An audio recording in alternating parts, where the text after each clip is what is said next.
Good morning. Good morning. How's So it how going? do you want me to just share the screen with you so that you can get in there? Get in where? I'm sorry, I don't Like, do understand. you have a presentation? I don't have a presentation. I had talked to I had talked to Linda? yeah, Linda last night, and she wasn't sure that I really needed a presentation. Okay, I wasn't sure if you needed me to share the screen.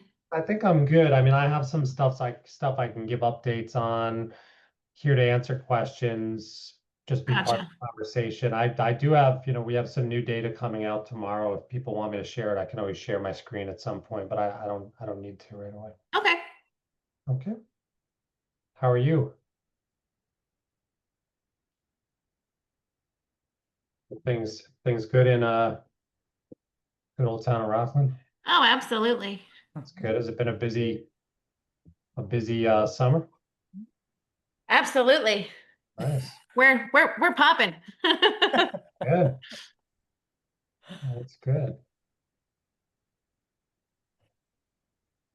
Peter, hi. Nice to see you. Thanks for joining us. Man, Peter, you have a splint on. What happened? Oh, oh, He's on mute. oh my. Is, You're is on him? mute, Peter. Can't hear you.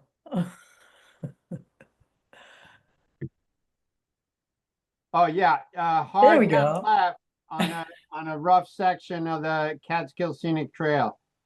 Uh, Stuck in a rut and couldn't get out. As you say, stuck in a rut and broke your butt, huh? I mean, that's never What, were fun. you walking or driving or motorcycling or Oh, biking? riding bicycle. Uh-huh. Well, Yeah. Uh, Peter, I mentioned to someone last time I was up in Rockland that I was at DEP, and Ira Stern and I and Paul Lenz had helped with those signs that you led the charge on. I still think of that when I drive past the signs. Yeah, thanks. That was quite the project. Yeah. And to pick on Sullivan County a little bit, they never really followed through with some of the other brown, white, and placard signs. Yeah.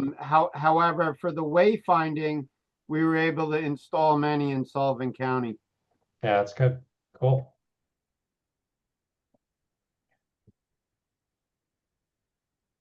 we'll wait a little while. I Yeah, see. no, listen, I had to wait 5 minutes for the stragglers to come into we released our new report on the New York State wetlands regulations earlier this week. Or was it last week? It was last week, I think.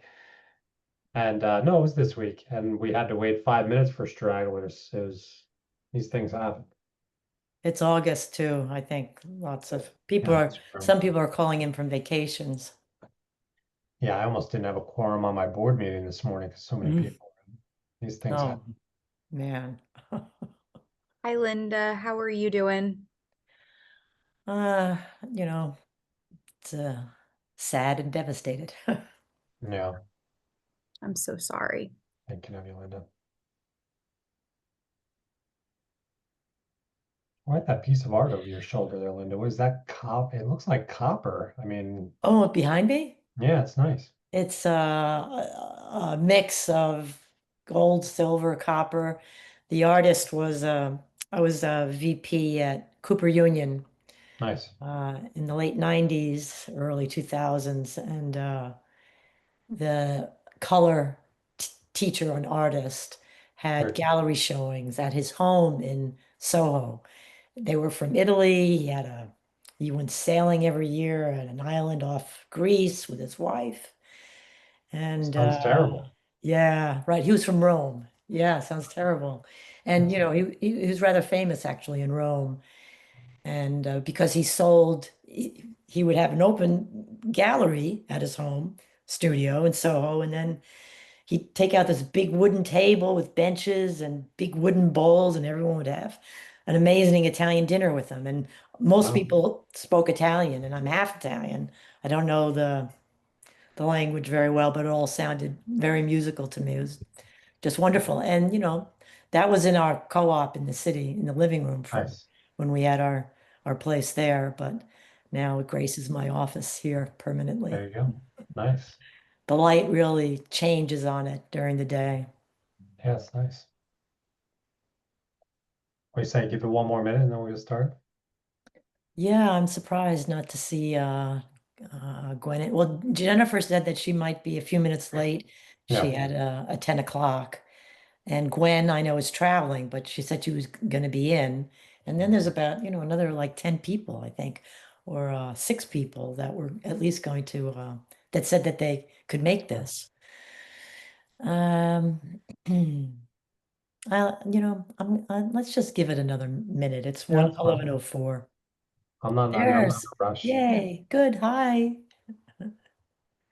Hi there, Buck. Look. It's Adam, unmute. Yeah. I think that I spoke with you maybe last year. I was doing some work with Repco Cool. and Yes. had a really nice conversation. Your name looks very familiar. I was trying to piece together That's very possible. when we might have crossed paths. Yeah, I mean, it's funny. I'm like, we're extremely busy at Pattern right now, and I won't bore you all with all the things we're up to. I'll share some things toward the end of this meeting that we're doing on housing that I think are unique and maybe applicable to some of the things you're thinking about in Rockland. But it's funny, I'm meeting so many people nowadays. It's like hard for me to pace together. Like I know people, like, oh man, but where do I know this person from? Yep. I don't know. Maybe I'm just getting old. Who knows? Things happen over time. Peter, you know Adam, right? Somewhat, know each other? we worked in the same realm, to say that was the New York City watershed. Yep. And we never really directly crossed paths, but I think it's safe to say we kind of teamed up and indirectly and made some important differences. Yeah, I was writing. I mean, it's so like tangentially, our paths crossed a couple times. As you guys heard me mention, Peter was leading that effort to put up the interpretive, not the wayfinding signs in different parts of the Catskills. I think it was right around the same time I was writing all of the language for the signs that were put up along the Ashokan Rail Trail. And so we're just kind of revolving in the same world, trying to help people find and interpret different recreation areas when I was working for the water supply and leading public affairs and education programs and other things over there. So, through some colleagues, Peter and I ended up working on couple of the same projects. And then there was the Schoharie Watershed Month that was Yeah. done by Greene County Soil and Water. And there were some interesting field trips. I work with Michelle Yost over in that office. Good old Michelle. A lot of partnerships with DEP. Yep, absolutely. It's funny, I got 2 emails this week of people emailing me reporters, oh, we saw you on a documentary and you explained the water supply better than anyone we've seen. Can we interview you? I'm like, I don't work there anymore. I mean, yeah, I guess you could, but I mean, it's interesting. I still get probably an email a month from someone wanting me to talk about the water supply in some way, shape, or form. So, Alice and Buck, why don't you introduce yourselves? yeah, go ahead. Welcome, And then we'll get going. I'll kick it off. I'm Alice Mann. I am a resident of Livingston Manor. Grew up there, left for a long time as I started my career, came back in 2019 as a full-time resident. I'm raising my daughter there. In my professional life, I'm a housing and community development consultant. I do a lot of work with NeighborWorks America. So I've worked with a lot of the folks in the NeighborWorks network, kind of touching on doing housing market research, kind of revitalization planning, strategic planning, evaluation, measurement, storytelling, kind of all in those realms of kind of using information and data to help inform strategy in communities. So I'm excited to be able to give back to the community I grew up in and that I live in now. Awesome. Buck and I have met before. Yeah, Okay. Buck Moorhead. I'm an architect, and I'm a long time nomadic New Yorker and upper Delaware person. My wife and I have had a property in Callicoon since 1984. And so been traveling back and forth since then, but have been involved in a lot of architectural work and also some work with the Upper Delaware River Roundtable for probably 10 or 15 years, like, looking at cross-border, bi-state, multi-county situations where no one's in charge of anything, and how can you get people to talk about them? I'm here specifically today because I was invited to be part of this committee. Our firm has designed a housing project in the town of Rockland. Oh, excuse me, no, it's actually technically in the town of Callicoon, but outside of Livingston Manor, called the Catskill Project, Yep. which is a single family, passive house, near zero community. Great. And I'm also, Adam and I did cross paths recently. I'm working with a group in Narrowsburg that is also very much interested in having attainable housing, affordable housing work. So it seemed to make just good sense. I mean, I will say I do talk back, and I am telling each group what's kind of going on over there, because everybody is kind of dealing with these same issues, and there's a good potential synergy with communities that communicate, with Well, one another and work together. So, but and thank you Ben for Buck, me. Ben Yeah. Buck, before Gwen goes, while it's fresh in my mind, I do want to just underscore that one of the things we've had happen in the past 2 months is we've had 6 like deeply rural towns, like the town of Rockland, like Tustin, like Amenia, like Shandaken, a couple others that are slipping my mind right now, sort of reach out to us with the message of like, what about us? And what they mean by that is they're seeing a lot of housing, either housing development or housing proposals happening in the regions, small cities, villages, and I would say along the highway corridor towns as well. But there's a general feeling among the rural communities who have the same needs at scale, right? Same needs at a different scale, that, they don't have land control. They don't inherently have their own funding to do very much. The HCR programs are complicated, and developers are just frankly not showing very much interest in the rural communities. And there's a lot of reasons for that have to do with costs and scale and other things. And so in the past 2 months, we've gotten calls from six rural communities that we serve in the Pattern region, sort of asking, what do we do? What about us? What's the potential solution and opportunity set that we should be focused on? So I'm happy to share more about that as we go through the conversation today. That's very, very relevant. Thank you. And by the way, I gave a hour-long training to the staff at New York State Homes and Community Renewal yesterday, and half of their roughly 1,000 staff was on it. And I mentioned this to them. I said, I know you have programs and I know you think they're great, but what we're hearing in our region from the rural communities is this: what about us? Is it applicable? Do they have the technical assistance as part-time governments to actually try to figure out how to get to you or what to do with you? I said, you got to spend some time thinking about this, because the rural areas feel left behind, and their needs at scale are the same as the larger places. So I did underscore this for the HCR commissioner and staff yesterday. That's great. And, my sense is that even when we bought up here in 87, my sense was that people that lived here couldn't afford what we Yeah. just bought. Yeah. So it's a long time. I disrupted intros. I'm I sorry. think rural problem in the country, I think. Yeah. All right, Gwen. Hi, guys. Sorry I was late. And yeah, I think that's actually a good segue, your disruption, Adam, because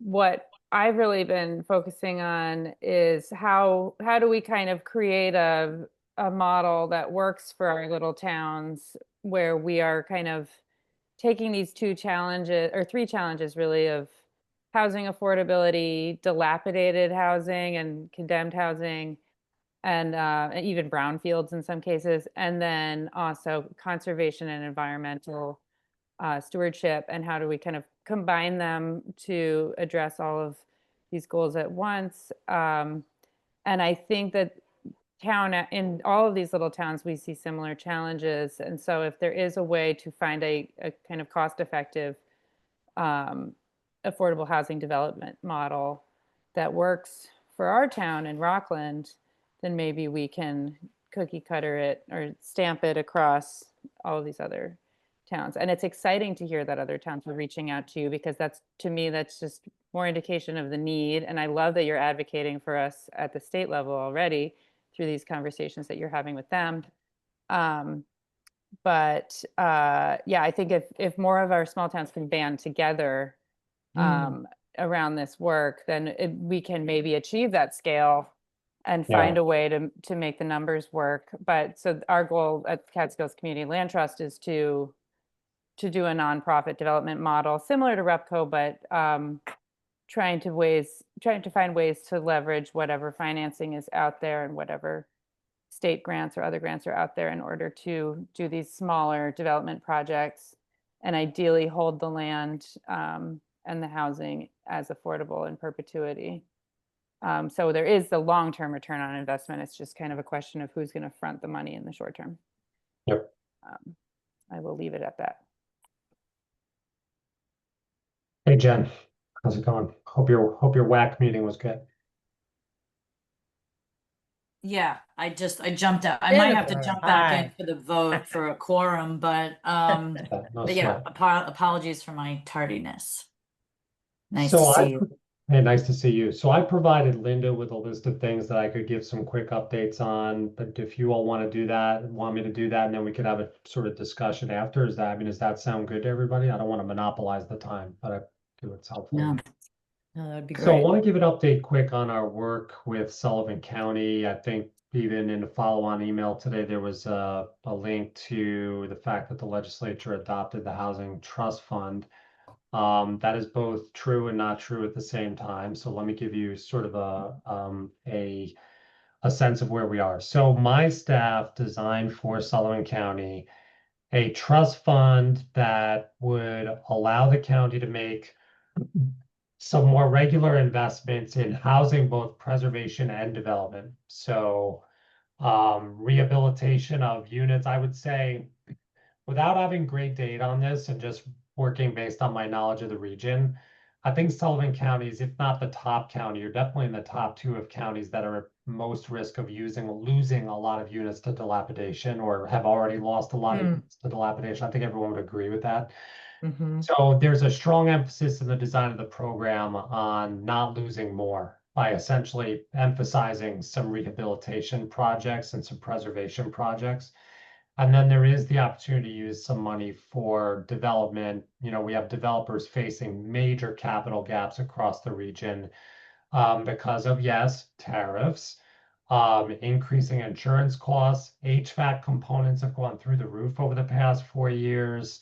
Lots of factors causing them. I mean, you know, I think you might have heard me say this in the past, some of you, but we had a developer who had a really great project in Ulster County, who we were connected to just over the years. And they called up their builder in February and got one price, called them up again in March to confirm it, and got that price plus $1.3 million.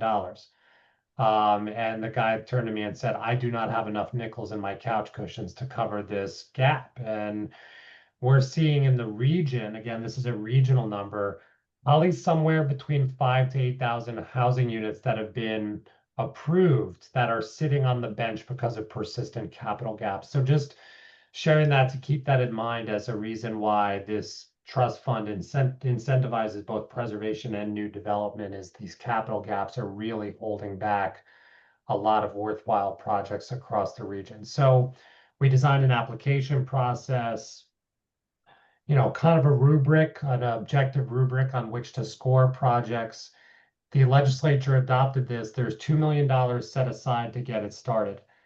They still have to do a couple things. One is they've kind of punted on the question of what is the revenue source that replenishes the fund over the course of time.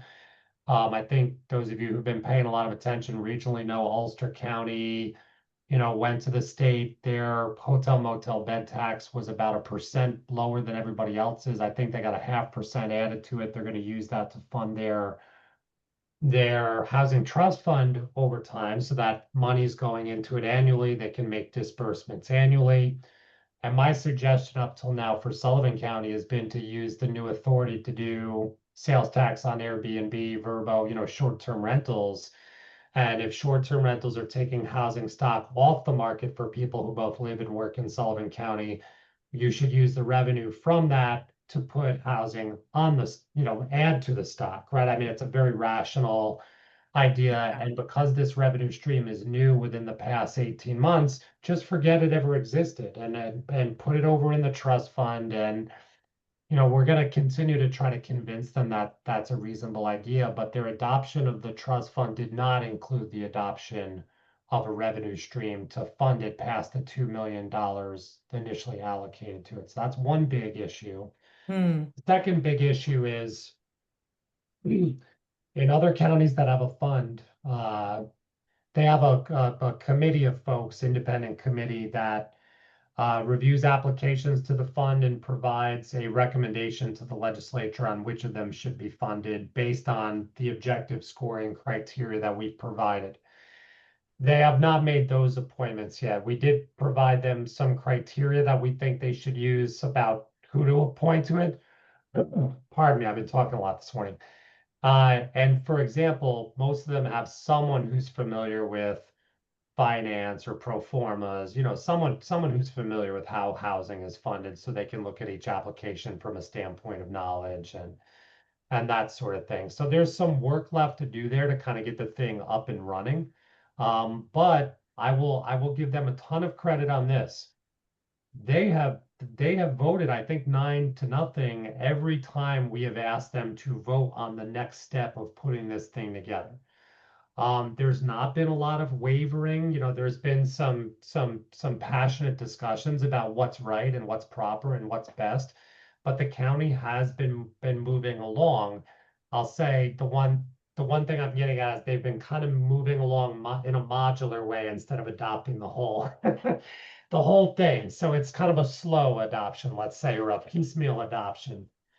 So that's my update there. We did host a seminar, an educational seminar for land use boards. It was very lightly attended. I think about 20 people showed up to the county government center and did an education on housing and what are the major drivers of demand and what are the metrics we see across the region and what tools and strategies are other places using that you might want to think about in Sullivan County.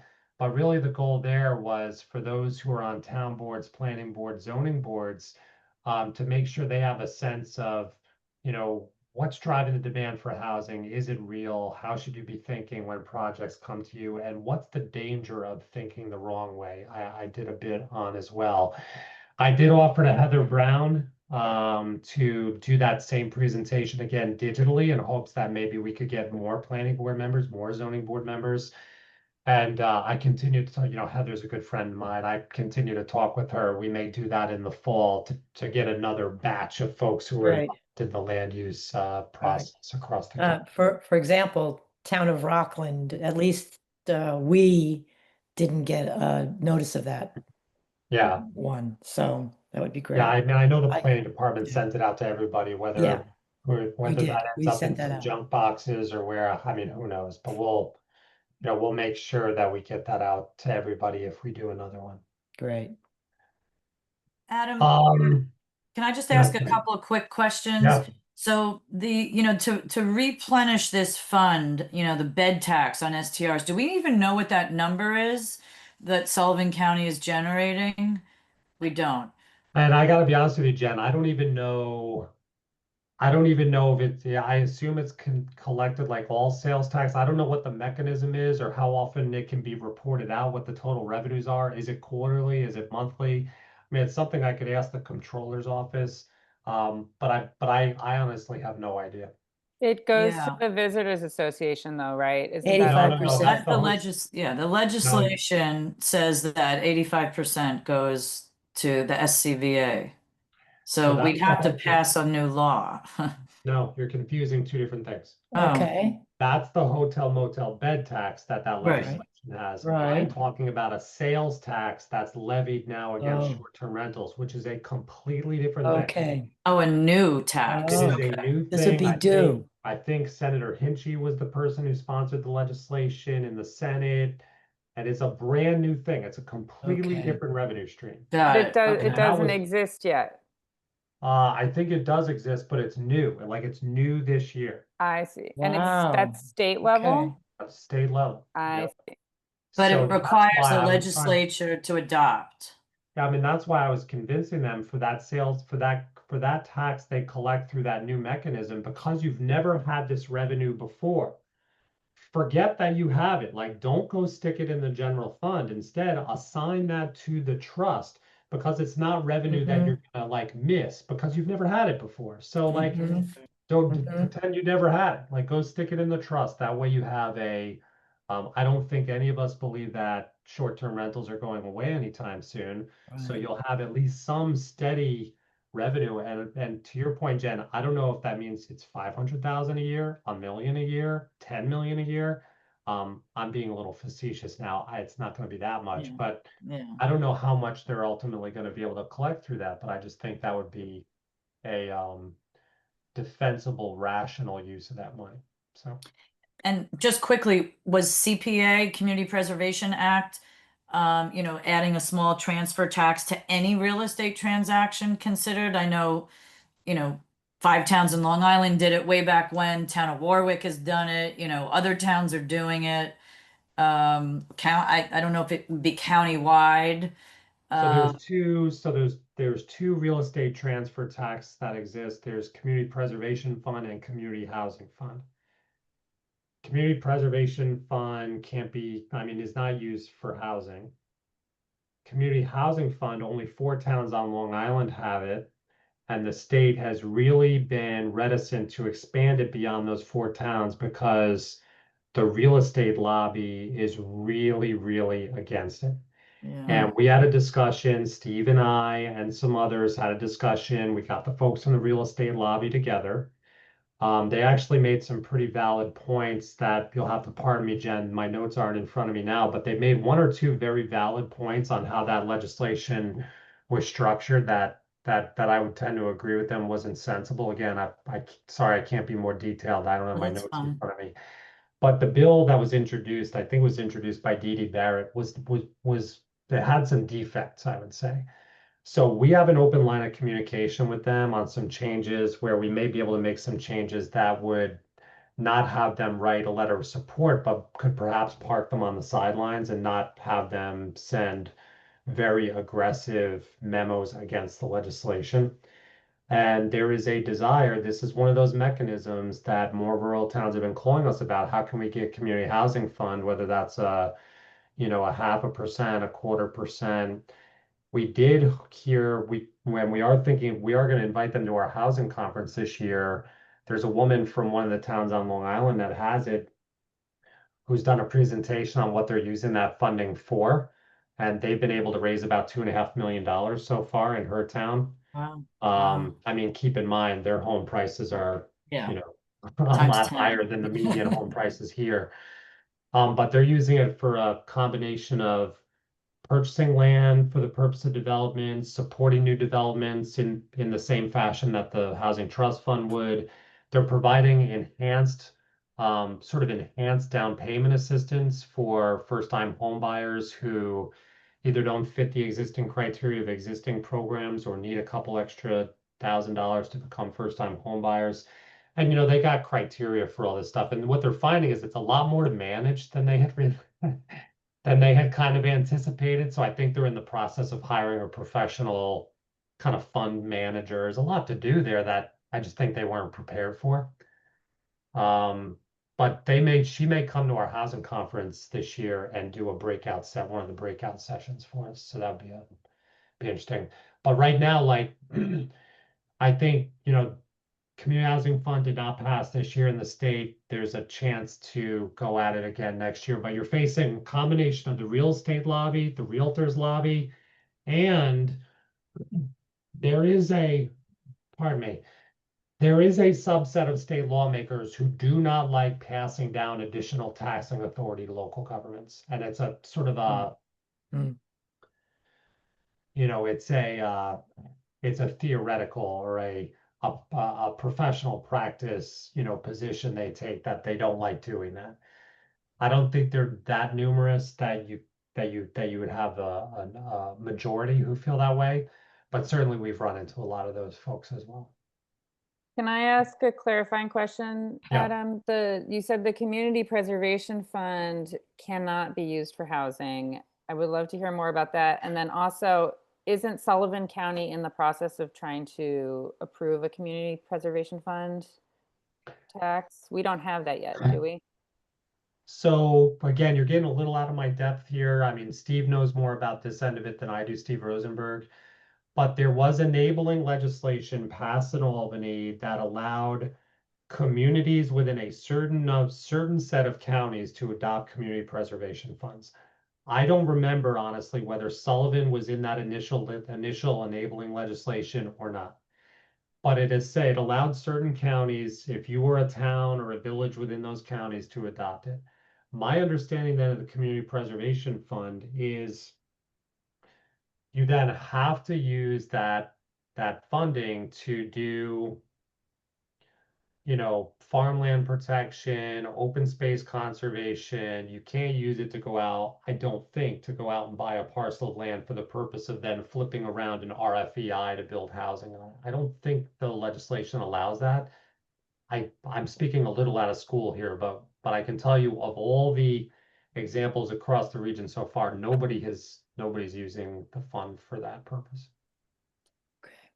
Thank you. A couple other things. I've got 5 more things on my list that I'll try to go through quick.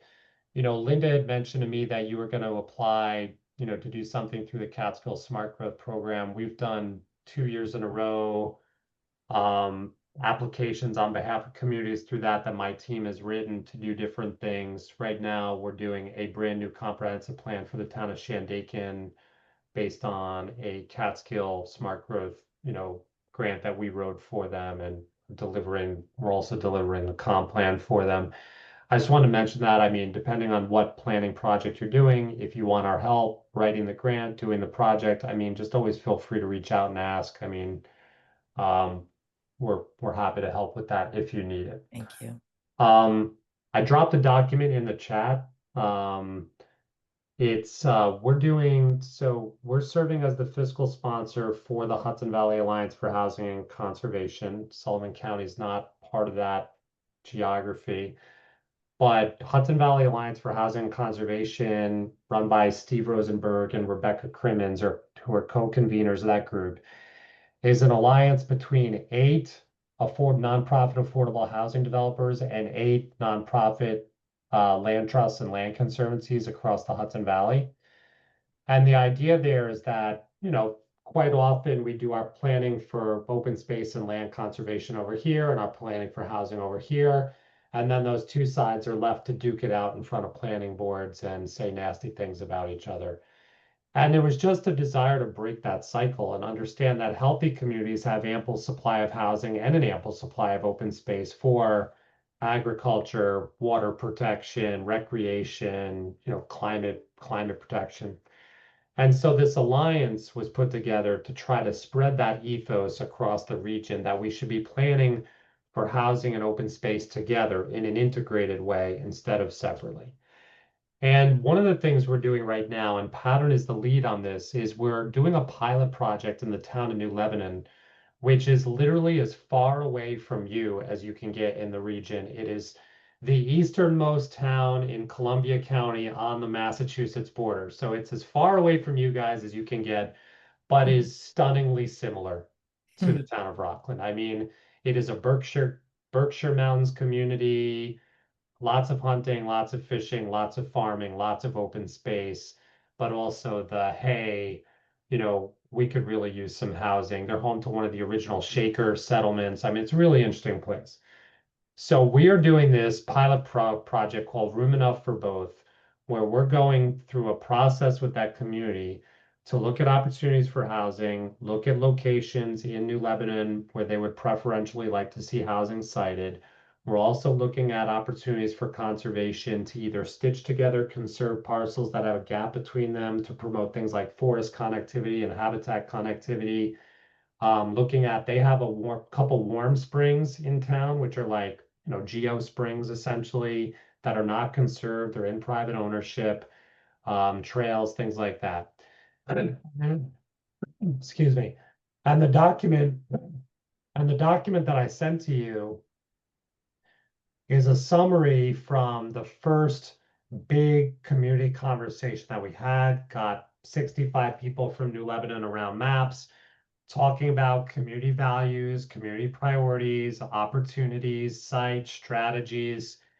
And we're rolling that up now. We made a master list that we're going to go through with a project committee and whittle it down to 6 or 10 sites and strategies that we want to then put some very deep planning behind.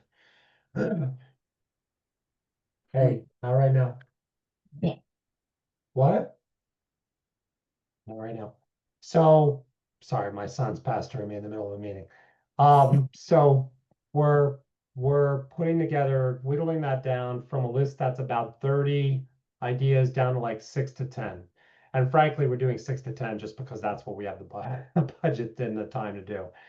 But we're going to whittle that down. Then we're going to put strategy, planning, funding into that to try to help in this context with both conservation and housing at the same time. I just wanted to share that with you because as we get to the end of this project toward the end of the year, it would be something that we should come back and share again just to show you where we landed. And so you all are doing this on, a version of this with your committee, which is really, really great and smart.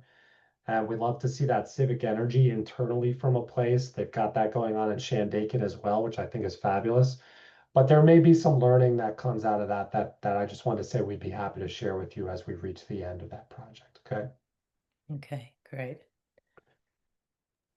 Couple other things real quick. Out of Reach is our annual report pattern puts out. It's the most read thing we do every year that looks at housing affordability, ownership, rental, wages, all that sort of stuff. It comes out tomorrow.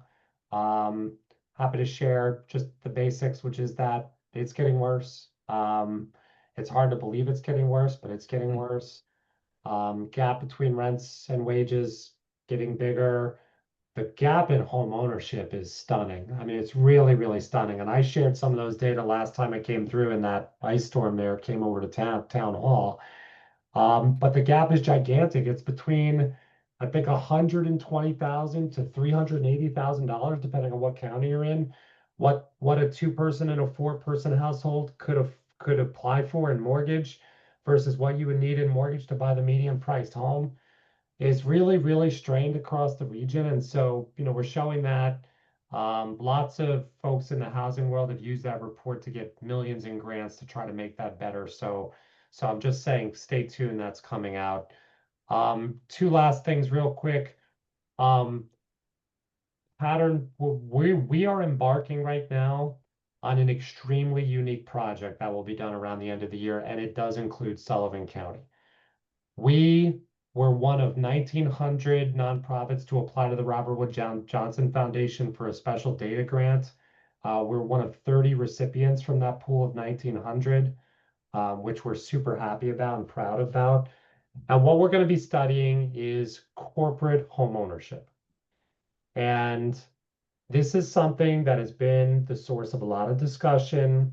There is a provision in the governor's budget passed by the legislature this year that does not allow corporate actors to buy homes for the first 75 days they're listed. Corporate was defined in that law as 10 or more properties under ownership or $50 million or more in assets. But here's the reality.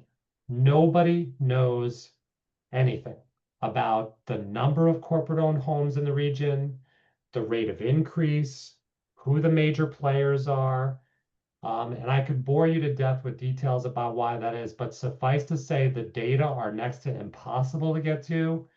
And the governor really shot us in the foot by vetoing part of the LLC visibility law that would have made the corporate branches and how they come into a common parent trunk more visible to the public. She vetoed that. And it has really hamstrung us from being able to see sort of who the major players are across the region in corporate homeownership. We have found a way around that with some really heavy hitting data nerds from Massachusetts who actually have national parcel ownership data that they've taken the time to cultivate, and they have access to all the incorporation documents from every state across the country and have designed a process to clean up those data and trace those shell corporations back to common corporate parents. We are going to do this for Orange, Ulster, Dutchess, Sullivan, and Columbia counties. We're going to take a look at the entire county, and then we're going to zoom in on hotspots, some of which we think are going to be urban. We have an initial review of some of the counties, not Sullivan yet, but the story in Newburgh is bonkers. Like, it's way more bonkers than I even thought it would be.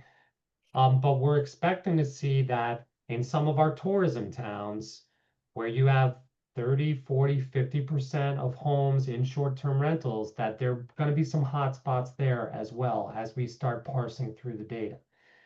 One of the things we're doing is we've also teamed up with an organization that can do what's called IP scraping and can get the location of every short-term rental within 1,000 feet of its actual location in every county and every municipality. And what we're going to do is we're going to take the corporate home ownership database and lay on top of it the short-term rental data so that we can tell how many homes are owned for the purpose of long-term rental versus short-term rental by corporate actors. And this is going to be the first data set of its kind anywhere in New York, so that instead of having a policy discussion in a dark box, we'll actually be able to see what's happening and the rate of change. Again, I'm getting into too much depth now, but we're going to be able to see when those parcels were sold to these corporate actors, so we can see rate of change over time, so we can see whether this is, pretty steady, increasing, where, why, who, and be able to report back to the region on our findings so we can have a more informed conversation about this. Up till now, all the conversations have been based on anecdotal stuff. For example, I get 2 flyers in my mailbox every month from people offering to buy my home sight unseen for all cash. I'm smart enough to go look in and trace them and find out who they are. They ain't from around here, okay, to use the common parlance, okay? So I just wanted to share with you that that's happening. And we are going to, on October 14th at our annual housing conference, we are going to share some of the initial findings from the data analysis. And we're going to share that before we go out and do the community sessions to sort of understand the lived experience on the ground in these places. And we're open-minded to the fact that in some places this might be helpful in the sense that some companies that have a mission-driven sense of it may provide amenities or repairs or things that are good. But we're also open to the idea that some of these actors who are coming up into early data have pretty notorious records of being equity vacuums that suck out all the value in the region and they return nothing for it. Wow. So we'll see what happens.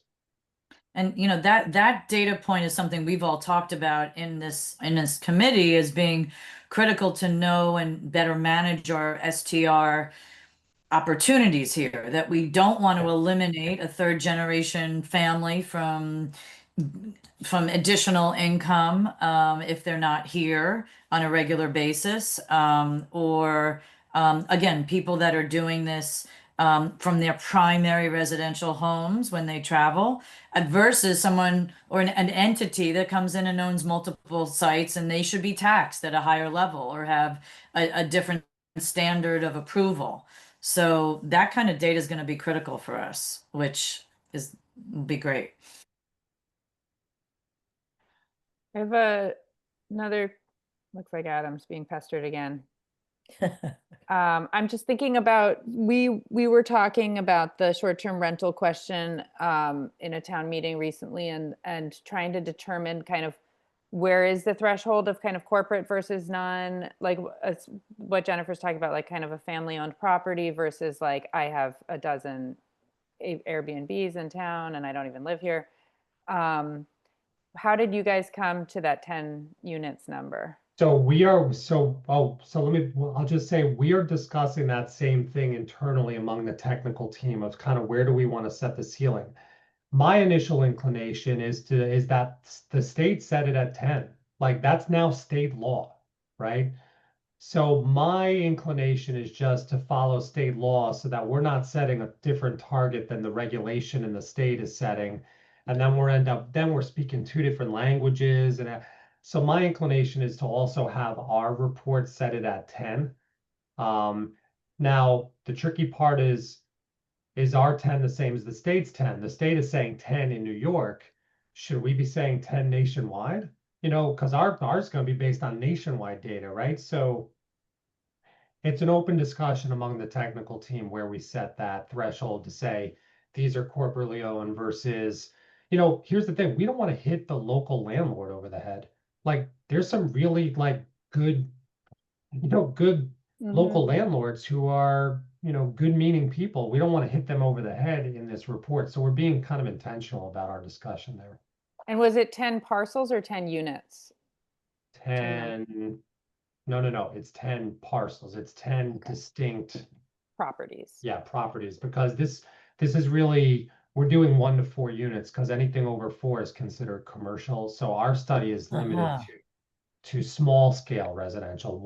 We were thinking again, this has been a source of some debate too. Do we want to do single family homes and duplexes, or do we want to do triplexes, or do we want to go right up to the ceiling of what's considered taxable for residential purposes versus commercial purposes? So again, we're in the initial phases. We just started data collection 2 weeks ago, so we're still chatting these things out. What's the timeline on that? When do you think you'll have it all? So packed up? data collection takes about a month. So end of summer, we'll have data. Then we're going to really go through with a fine tooth comb to make sure we didn't mess anything up. The folks we're working with have already found one kind of interesting wrinkle we didn't anticipate, which is in some places there are owners that own 4 or 5, but then they're aggregating the management into a bigger company that's a management company. And that management company has like 1,000. And the management company has a bad reputation, you know, so that's not what we initially thought about in our scope. So gotta have some data refining to do. And then our hope is to just be able to show some maps and some initial findings. I say October 14th at our housing conference. And then hopefully have a report done around the end of the year is the goal. So That's great. Is that housing conference open for anyone? yeah, absolutely. Right. It's gonna be at SUNY New Paltz. It's, you know, open registration, whoever wants to come. Right. We'll be putting information out about that by the end of August. I just finally got SUNY New Paltz to agree to host it yesterday. I mean this with peace and love because I'm an alumnus, but they have really walled themselves off from the region in a way that makes it hard to do anything there. So, but it's our 60th anniversary. We were initially located when we were founded at SUNY New Paltz. I'm like, come on, guys, can we just like not bust my chops over me wanting to bring 200 super smart people from across the region to the campus to talk about a critical issue? So When you report out on this, are you planning to report out like on countywide what is happening, or is there, or like a county and city as you talked about Newburgh, or would you have more microscopic, like a look into different towns? we are planning to make an interactive map that you can zoom in on and find out exactly what's happening where you live. That's our plan. Amazing. That's Very great. cool. The SUNY Housing Conference is when? October 14th is the date that I signed my name onto yesterday. It's Tuesday, and that's an all-day affair. That'll be a 9 to 1. It'll be 9 to 1. We 1. don't like keeping people all day anymore. We find, Jen, that people tend not to like that anymore. Yeah, you need a little bit of a break. Yeah. All right, 9 that to sounds 1. great. So in the morning, so just so you know, in the morning, we're gonna do that. We're gonna have 4 breakout sessions. It'll be 2 sets of 2, so people can kind of pick their own adventure. There's gonna be one that's very relevant to rural stuff, so I think you'll like that. And then at the end, we're gonna talk about the last item I have, which is we're gonna have a panel of communities that have used the RFEI process to take municipally owned parcels and put them out into the development world with very specific requirements for what they want to see come back in proposals, and that have used that process to get unbelievable projects that include housing. And we're seeing this happen more and more and more and more, and there's really momentum happening in places like Croton and Kingston and Middletown and Peekskill and Hudson, and like the number of these that are happening is sharply on the rise. The most aggressive by far has been Kingston, which Kingston is really a fascinating high operating place right now. And in Kingston, what they're doing is they've gone back through about a decade of building department records to see which vacant and abandoned structures have been the subject of repeated enforcement actions for unsafe conditions, violations of code. And they're putting together, I think they may have even filed it already, putting together a scattered site eminent domain action Wow. to take those parcels and then Hmm. put them out through the RFEI process into the world with very strict, asks for developers of what they want and what's based on their comp plan, based on their new zoning, what they want to see in each spot, to take these parcels out of the hands of people who are sitting on them as depreciation sinks and not being responsive to enforcement action, and take them and give them to people who are actually going to put them to beneficial use for public good. Yeah, we have a whole list of those, don't we, Gwen? So the reason I mention that is this is my last item. I've got some extra time if you all want to hand, but Pattern was asked by ESD to design an initiative that's part of this competition called Achieve, where we get to compete for a $30 to $50 million investment in the region. And I'm working on this with Larissa Ortiz, who is an extremely smart planner, has done the downtown plans for Denver and Cleveland and Palo Alto, and was on the New York City Planning Commission during the Bloomberg years. She's just one of the best in the country at doing this and is a friend. And what we've landed on is we're going to design an initiative that incentivizes these RFEI projects, these using municipal or land bank or otherwise controlled properties specifically for the purpose of doing what we have to figure out a better name for this, but I keep calling it downtown vibrancy hubs. Think of it as using this parcel to build a brand new building. We're not going to prescribe what the building has to be, but a brand new building. In most cases, it's mixed use. And we're going to pair that up with investments in the public realm around on the block around that building, or a major placemaking effort, whether that's a public plaza or something that is a people magnet. Okay. And the thing we like about this is we can do this at different scales and in different contexts across the region, because we have to design something that's relevant to Livingston Manor and Yonkers, right? So we can do this at the hamlet scale, at the small city scale, at the village scale. And what we're doing right now is we are hunting around the region. The way we would like to design the program is to have one project from every county built into the design and budget of the program. And if we win, use the remainder of the money in year 2 for an open call for additional projects for the remainder of the money. Right now, we've found good projects in Ulster County, Orange County, Rockland County, Westchester County. I thought Dutchess would be easy, but Dutchess has been difficult. And I mean this with peace and love, but Sullivan and Putnam are always the hardest. So I'm sharing this with you because there's not a lot of great prospects in Sullivan County.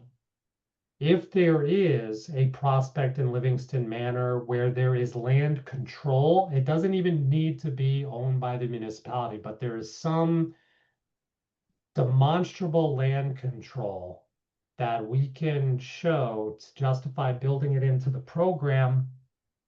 And there's community support to do something, something there, I'm all ears because I'm down to you guys and Liberty. That's, nobody else really has any prospects for me in Sullivan County. And, Monticello's kind of tripping over its own feet on the strong building and other things that have kind of been Yeah. good to them Yeah. on a It's been in silver the papers. platter.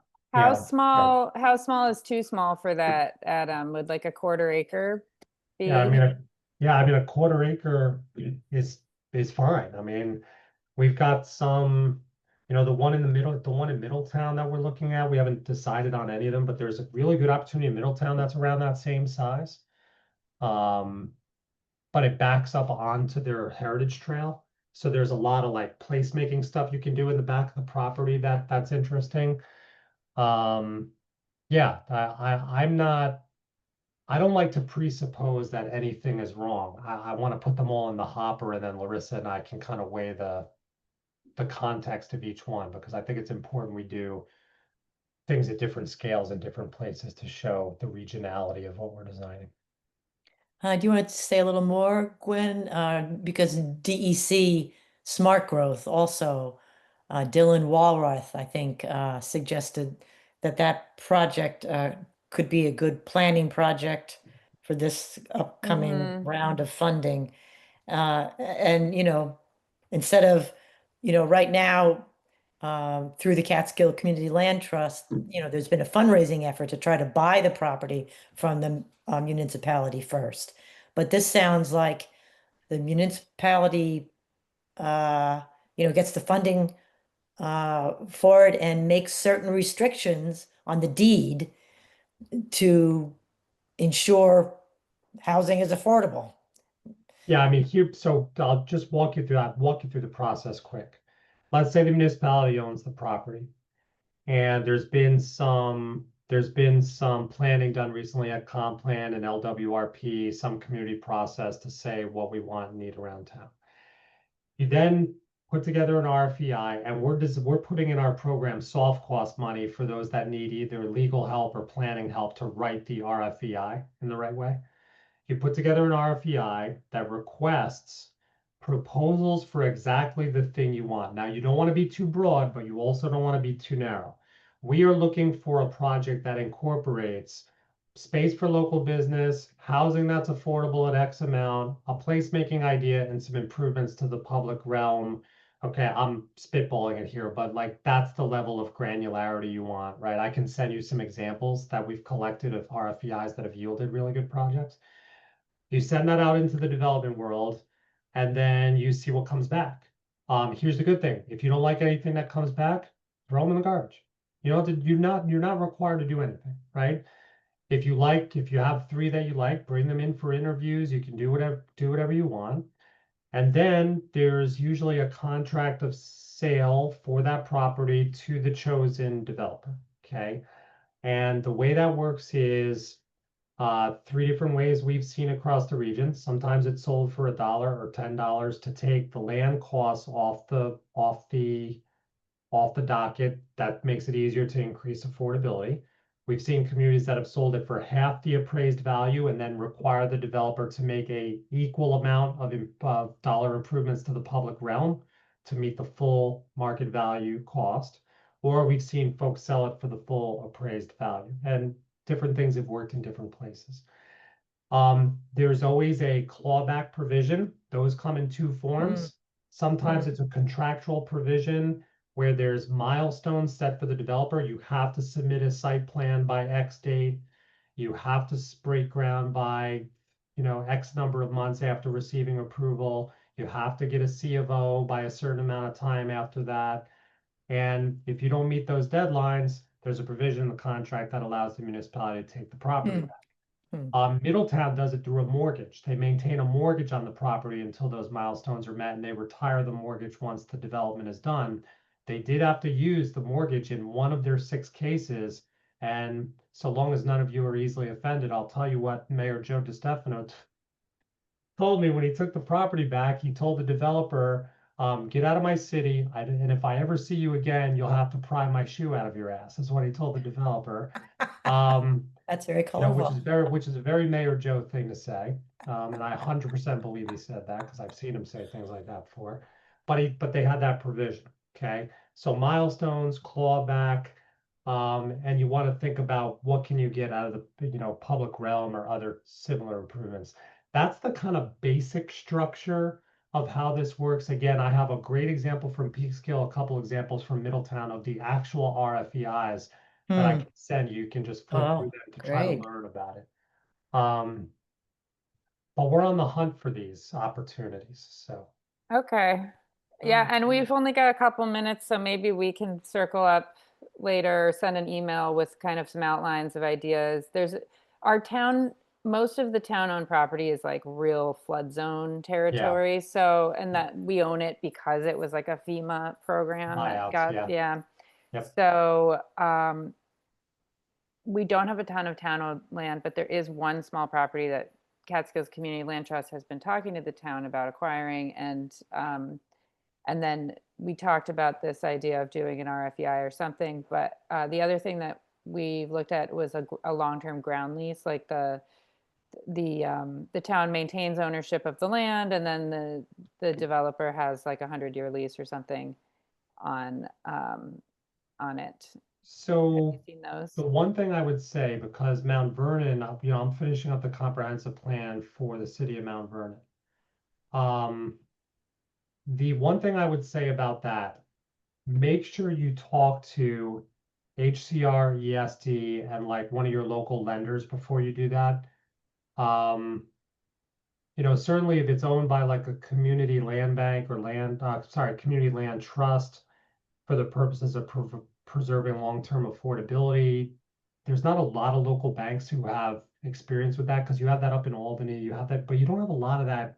You have a lot of the activity in this region that's happening there is very nascent. I mean, those things are just being born right now, but none of them really have properties that things are being developed on. So I would just be careful that any action you take on who owns the land doesn't box you out of the project being financed accidentally. I'm not saying don't do it. I'm just saying be careful. Do your due That's diligence. good advice. Thank you. So, and ownership, there's a property that's going to be auctioned off on September 17th. It's 4 acres. It was an old catering place.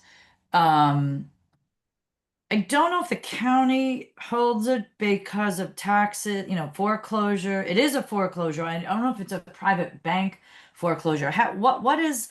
What are the All right, limits of that? Because so this is yeah. tricky. I mean, this is tricky to talk about on a recorded meeting, but I'm an open and honest person. This is made difficult in Sullivan County by two things. One is the Supreme Court decision that's dictating now what can be done and not done with foreclosed properties. That's the decision out of Minnesota that called it asset theft, and you can't just sell them anymore without returning the assets to the original owner who didn't pay their taxes. Like it's almost killed land banks essentially. Like it's made it really, really difficult to deal with these foreclosed properties. It used to be that the counties would give a certain number of these properties over to the land banks, and then you could go from there to do an RFEI or to do some aggressive development or get it into the hands of a first-time home buyer with low and moderate income. But the playing field has changed substantially because of the court decision, which the name of which is now the Tyler versus Hennepin County decision. The other thing is the folks who run the Sullivan County auction are philosophically against doing it. And I had a talk with Nancy about this. I mean, Nancy's very old school. I mean, Yeah, I know Nancy Buck. Nancy's in the Yeah. process of retiring or is retired, but does not want to do this. And I'm Yeah. trying to show them all these great examples of where it's been done and the quality of the projects and the new tax revenues it's yielded and the public benefit of additional housing that's stable and affordable and mixed income and public realm. I've not been able to persuade yet. But if you guys can figure out, a way to do it, the one thing I would say is you're going to have to pay close attention to Tyler versus Hennepin County and the way the states dealt with that, because you're either going to have to return some of the revenues you realized to the original owner, or you're gonna have to try 2 years in a row, and if they don't respond, you're in the clear, I think is the playing field right now, is the current playing field, but it gets tricky. So there are opportunities, they're ones that should be pursued, but they're not cut and dry, Jen, not like they used to be 5 years. Yeah. Yeah, Are- yeah, because that would be a no-brainer to grab that property, clear it, and Yeah. it sits right between both hamlets. We also have a trailer, Mobile home Park. park. yeah, mobile home park that only 50% has been built out. So another what was it? 35. 35 units can be Yeah, built, already 35 have been built, but it's not town-owned. Yeah. but town approved, right? Yeah. So when you say control by the town, we approve that, like without, the planning board, the zoning board, Yep. So I'm not sure what the level of control that would qualify that property to be a project. Because if we could do 35 units on one in a effective, sustainable, appealing way, that could be a game changer for our community. Yeah, And so I also think the to thing- renovate with some of those new funds, the existing 35, right? So that it's one big You piece. can't do that unless the people Oh. who live in the trailers own the land. That's the snag. You can't take advantage of the state Okay, funding for mobile homes unless the people Okay, living thank you. in the mobile homes own the land, which is, Mhm. I think, a smart incentivization from the Yes. state, but it's, All right, in our scenario, it's tricky. okay. So on the RFBI bit, this Achieve program, you know, Larissa and I really need to sit down and start writing our design in mid-September. So when I say, because our report's due November 5th. So when I say I'm on the hunt, like I'm really on the hunt right now, So if there's an opportunity to get back together, with one or two of you and the town supervisor and just take a look at what the opportunities are, where they are, what the ownership is, what the town's tolerance is for trying to move and maybe do something in some of these places, even if that requires a partner. That would be good in the next month or so. Okay, Does the great. town have to retain control and participation in the project throughout? No. Okay. Nope. Because that's a burden for the town. But yeah, I think we should do that. I think we should really sit down and identify all of the options that we have and see what you and Larissa think might really be a winner. Yeah, we're happy to do that. We're gonna do the same thing. Frank DeMayo's poking around Liberty. It's a little, again, it's tough. There's opportunities in some of these other counties that scream out as being obvious, but in Sullivan, it's hard to find one that's screaming that way to us. But again, we haven't poked around every municipality that has a hamlet or has a village. I mean, we have poked around the villages, but not all the hamlets yet. So I actually did read the comp plan in New Lebanon, it was very relevant. I shared Yeah. it. About this follow-up to get back together, how does that, Alice and Gwen in particular, how does that match with our ability to try to get planning money or pre-development money from this October 1st deadline DEC smart growth funding?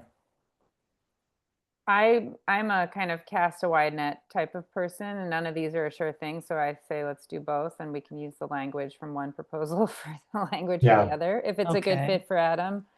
Okay. Yeah, well, Alice, Glenn, what you said is 100% right. There's not even any guarantee that the thing Larissa and I are putting together wins the 30 to 50 million. But if I'm you, I don't exactly understand what you're doing with the Catskill Smart Growth Program, Graham. But if you're doing that to design a set of housing strategies for the town, that's completely sensible to do, irrespective of what happens with the thing I'm talking about. So are we, do we have enough to submit a proposal by October 1st? Is there enough here, Alice and Gwen, with the town, Peter? I don't know. I just it's not clear to me, so I'm asking. Or do we skip this one too? We've already skipped one because we didn't have a project. the Or, smart growth thing or even the a plan Adam? for project. I think we can pull together language for both, and we need to talk about them. Alice, jump in. I've been talking a lot. Yeah, I was gonna just say I think we're gonna try to strategize a bit more about what that can look like so we don't miss another opportunity. Okay, great. Yeah, I think with when it comes to that Catskill Smart Growth Program, they funded a couple comp plans. I think they fund some other area plans. I would just spend some time, if I were you, thinking about how to be persuasive about doing if you're going to do a housing action plan for the town of Rockland. What are you going to harp on? I mean, you have metrics of need, you have short-term rentals, you have tourism, creating a certain demand. I think one of the things we talked about in Shandaken in our application, right, because they have similar tourism situation you have, similar Airbnb situation you have, was just the potential for economic collapse on a small scale by folks coming to these towns and demanding restaurants and fishing guides and these things, and then having nowhere for those folks to live. And then you end up having a town where people come to visit and there's no one to there's no one to essentially run the shops that they want stuff from. And therefore, as a long-term economic development and strategy for job attraction, retention, and growth, you need to think about housing as step one. I think was something we harped on for Shandaken and the sort of the extractive nature of the way tourism grew there at the detriment of the very people who were providing the service to the tourists. And that seemed to be very compelling to the folks who reviewed the program, the grant application. That's one of our biggest Great, yeah. issues. We don't have Yeah. staff to keep our businesses open. We have restaurants and shops that are not open 6 days a week in the middle of prime summer. We don't have staff. And we went nuts in our application. I reached out to Johnny Nelson, my buddy at Department of Labor, and got for Shandaken all jobs, employment down to the person by every industry sector with the median wages. I laid the housing in as lines and showed that all the housing was on rungs above people's incomes and the way that was so important. And, we did some really interesting stuff in that application just to hammer home the idea that if they didn't have a strategic plan that thought about local needs for local people, then they were in danger of having no more local people and just being a playground for the landed gentry. I mean, Yeah, you're right. It's You're really right. not sustainable either, Yeah. It's like boom or bust. Cycle that I think in Livingston Manor, since the 80s anyway, it's gone up and down seriously, and it'd be nice to see smaller, ups and downs in the future. yeah, that's right. All right. This is Um, great. Yes, thank So you we so much. can we follow up with you, Adam, about that and set up a time to kind of talk through the nitty gritty about your proposal and how we might be Yes. able to And I'm piggyback? gonna be away. I'm gonna be away for most of the next 2 weeks, so probably toward the back end of August and then beginning of September will be when you'll get me. But as long as you copy Robin, I mean, Robin can find some little 30-minute slots when we can just go over, the things just to prep you that I would have prepared, or even if you just have them as dots on a map and you can explain some of like the profile of each site and what you guys are thinking you might want to do at each and the context of each, and then we can talk about, what's possible and how we build it into the proposal or not. Okay. Great. All right, cool. It's always nice seeing you all. Yes, Thank you nice so to see much. you. Thank Great. you. Anytime. Thank you. Really Have appreciate a your good time. rest of the week.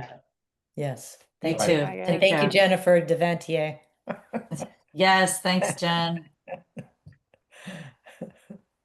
Bye-bye. We'll send this out to the committee.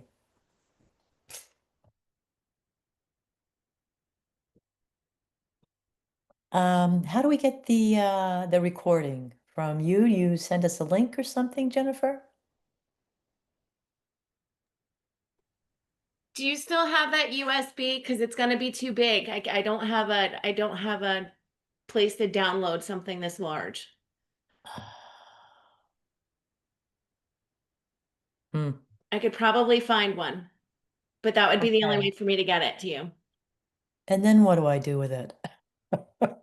Um, It's on a USB. Yeah, It has to I don't have like a be, OneDrive to be able to drop it to. oh, I have a OneDrive. It's on my Mac and I have Microsoft 365. That's what it's called, the OneDrive. Yeah, I And don't I've know not how to, used it.